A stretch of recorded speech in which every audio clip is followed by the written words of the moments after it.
Alexandra was born in Denmark in remarkably modest surroundings, unaware of the grandeur that would later fill her life as a queen and empress at the height of the British Empire. She was born in the Yellow Palace, a quaint townhouse adjacent to the Amalienborg Palace in Copenhagen. Her family were a distant cadent branch of the Danish royal house of Oldenburg, which had declined into relative insignificance by this time. Her father's income was a modest trickle from an army commission, and their house was a rent-free grace and favour property. In 1848, King Christian of Denmark died, sparking a succession crisis which ended with major European powers calling a conference in London. An agreement was reached which made Alexandra's father, Prince Christian of Schleswig-Holstein, Sonderburg, Glücksburg, heir to Frederick's throne in all his dominions. Although the family's status had risen, their income hardly changed. Alexandra shared a draughty attic room with her sister Dagmar, made her own clothes, and waited at a table along with her sisters. When Princess Alexandra was 16, she met Albert Edward, Prince of Wales, called Bertie by his family and friends, the heir to Queen Victoria's throne. A legendary story of their meeting finds Prince Albert Edward out shooting with a party of friends. One of his friends took a photograph of a beautiful girl wearing a white muslin gown and a loose white jacket, with a black velvet ribbon around her throat and her hair smoothed back from her forehead. The Prince of Wales quickly discovered her identity and arranged to tour the continent, making a special stop in Denmark to meet Princess Alexandra. He met her at the Cathedral of Worms in southern Germany, and while he talked to the princess, his personal servant took pity on a shy-looking man wandering around the cathedral. Thinking that the man was part of the retinue of the princess, the servant spent some time chatting with the man. Later he learned that he had been talking to King Christian IX of Denmark, the father of Princess Alexandra. The official story of the meeting of the future King and Queen of England is slightly less romantic.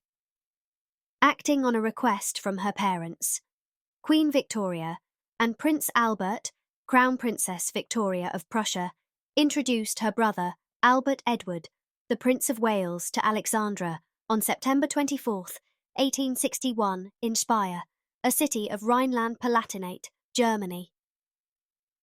The Queen and King were searching for a suitable wife for their son, Albert Edward, the Prince of Wales, although they didn't consider Alexandra one of their top choices. Queen Victoria had reservations about the suitability of the match, because when the German Confederation invaded and annexed Schleswig-Holstein, Queen Victoria adamantly took the German side, and Alexandra and her family just as adamantly embraced the Danish position.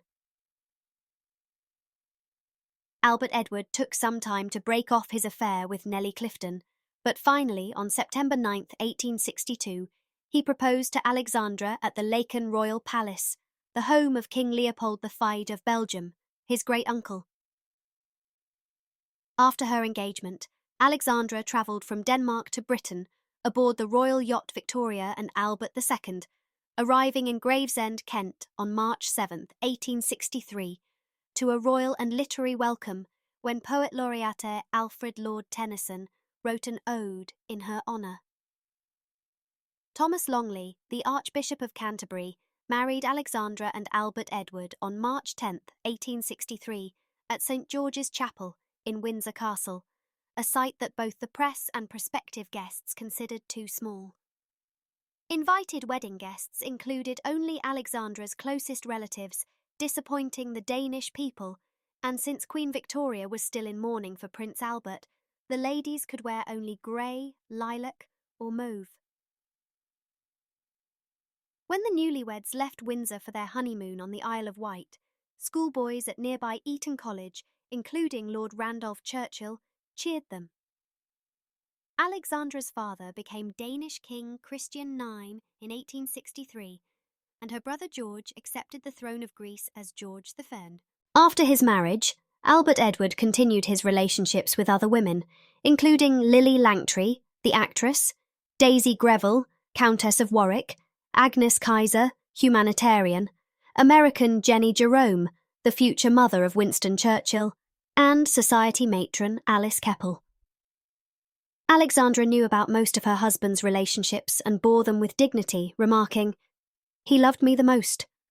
She permitted Alice Keppel to visit Albert Edward on his deathbed.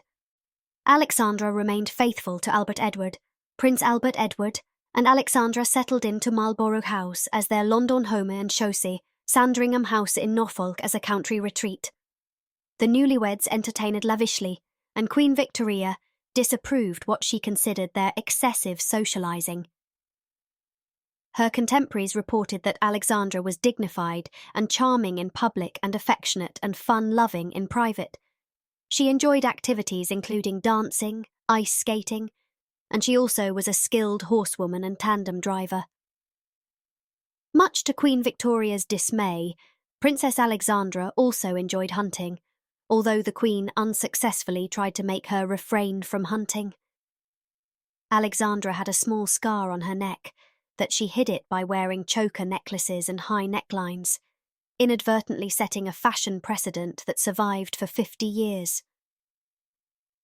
A bout with rheumatic fever in 1867 left her with a stiff leg and a limp, but society ladies even copied her limping walk, which came to be known as the Alexandra limp. Alexandra didn't understand money well, and she left managing her finances to her comptroller, Sir Dighton Probyn VC, who performed the same role for King Edward VII.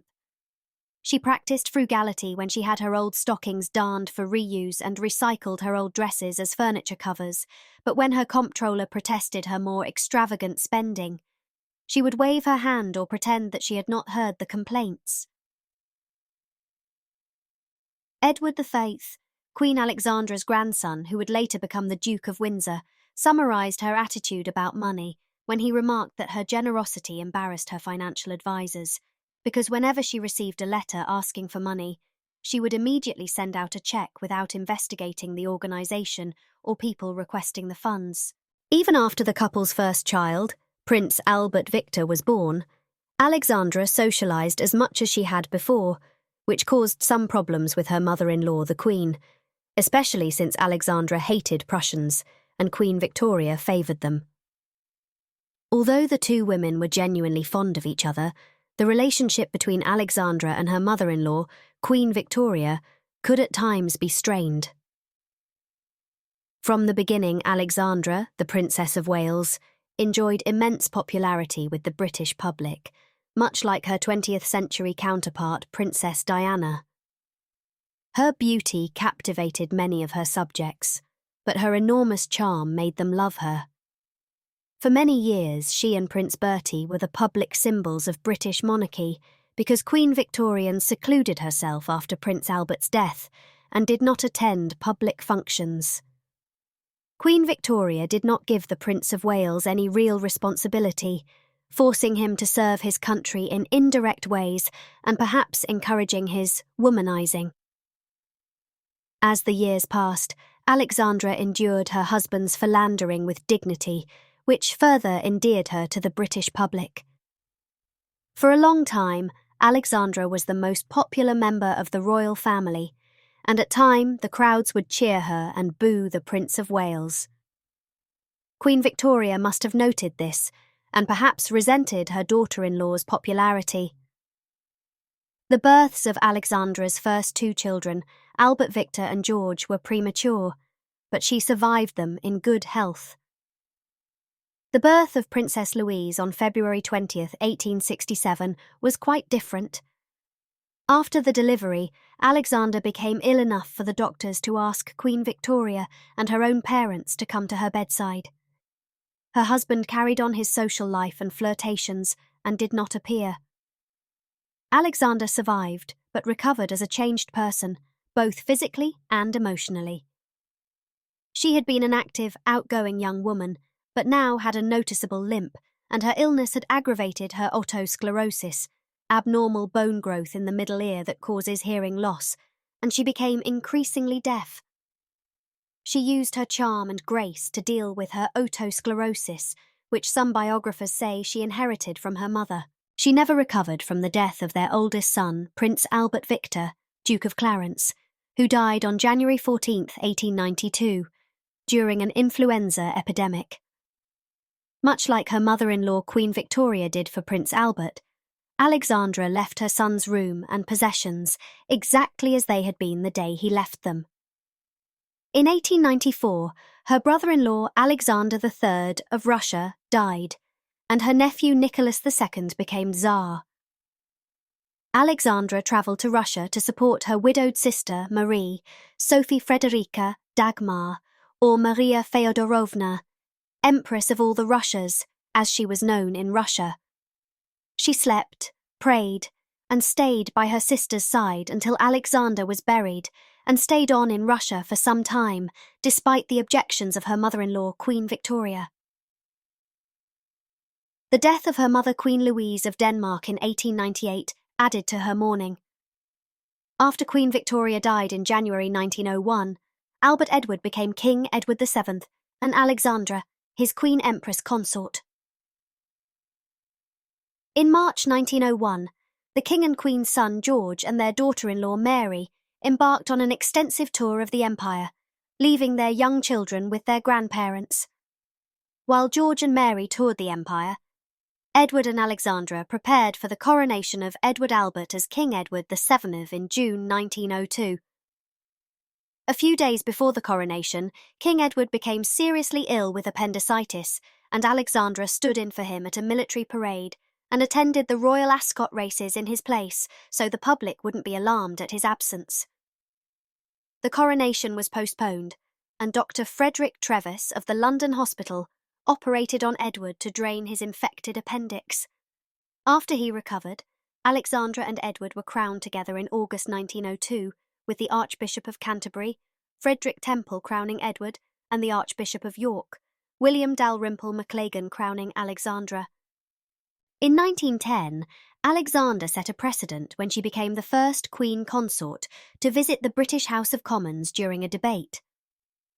For 2 hours, she sat in the Ladies' Gallery that overlooked the chamber, while members of Parliament debated the Parliament Bill, which would remove the right of the House of Lords to veto legislation, a bill that Alexandra opposed. A few weeks later, while Alexandra visited her brother, King George III of Greece in Corfu, her family sent her word that her husband had been stricken with several heart attacks. She arrived home on May 5, 1910, and on May 6th she personally administered oxygen from a gas cylinder to help him breathe. King Edward VII died on May 6, 1910. Queen Alexandra observed that she felt like she had been turned into stone, unable to cry, unable to grasp the meaning of it all. Edward VII and Queen Alexandra's son George became the new king, and later in the year Queen Alexandra moved out of Buckingham Palace to Marlborough House, keeping Sandringham in Norfolk as her residence. The new King George immediately faced a decision about the Parliament Bill, and he reluctantly agreed to Prime Minister H. Asquith's request to create an adequate number of Liberal peers after a general election if the House of Lords continued to block the legislation. Although she opposed the bill, Alexandra supported her son.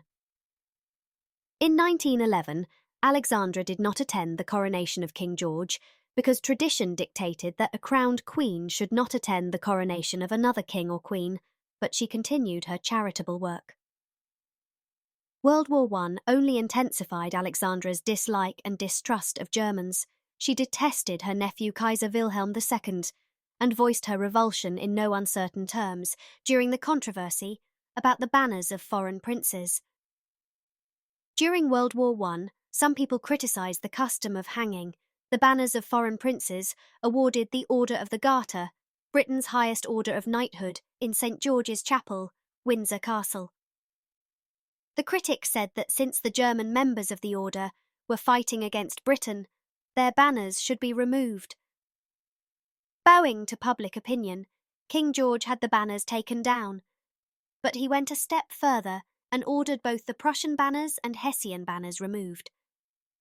In Alexandra's opinion, their Hessian relatives were just soldiers or servants acting under that brutal German emperor's orders.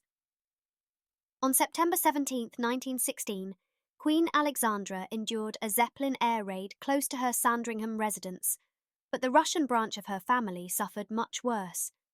In Russia, the Bolsheviks overthrew her nephew Tsar Nicholas II and murdered him and his wife and children. In 1919, HMS Marlborough rescued the Dowager Empress, Alexandra's sister Maria, and brought her to England, where she lived with Alexandra for some time. In her senior years, Alexandra no longer travelled abroad and her health deteriorated. On November 20, 1925, at age 80, she suffered a fatal heart attack at Sandringham House in Norfolk. She was buried on November 28, 1925, beside her husband at St George's Chapel, Windsor Castle.